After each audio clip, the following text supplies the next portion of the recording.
To simplify this problem, the first thing I'm going to do is multiply everything by a -3. What that effectively does is recreate my equation without the denominator in the first part. However, multiplying by a -3 on the right side of the equation will create a positive 21, but in inequalities, when we multiply a negative, we need to change the sign. With that, I'm now going to simplify by subtracting 7. So I have 2x is less than 14. Divide by 2, x is less than 7. On a number line, I want my x's to be less than 7, not equal to 7, so I might leave that open to signify that my interval is from -infinity to 7, open. Again, I'm going to multiply everything by the denominator of the first equation, 6. What that does is give me my first equation, 12x plus 2. This next equation, though, I'm going to have to multiply both terms by 6. So I have less than or equal to a -6x plus 42. From there, I want to combine like terms. I'm going to add 6x to both sides. I'll have 18x then.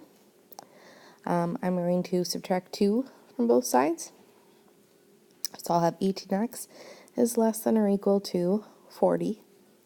From there, I'm going to divide by 18. So x is less than or equal to 40/18. Well, what is 40/18?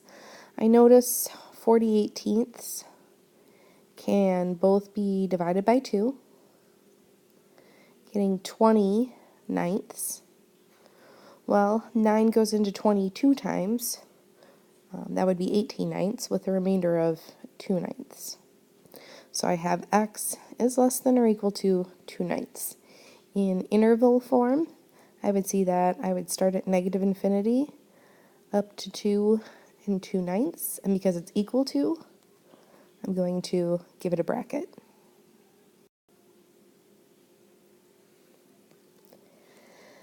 Again, I'm going to multiply everything by 2. In that first equation, those 2's just divide to 1, leaving me with 7x plus 3. And then on the right side of the equation, I'm going to have to multiply that by 2 to get 16x. I am going to subtract 7x from both sides. So 3 is greater than 9x. Dividing by 9 on both sides, I have 3/9 is greater than x. 3/9 can simplify to 1/3 is greater than x. However, I like to view it in terms of x's, so I have x's are also less than 1/3. Notice how the 1/3 is pointing to the x in this first equation. Here, it's pointing towards it, and then again it's pointing towards it. So what does that look like on a number line? Here's 0, there's 1/3. X's are less than it, but not equal to it, so I'd leave an open circle. So my interval would be from -infinity to 1/3.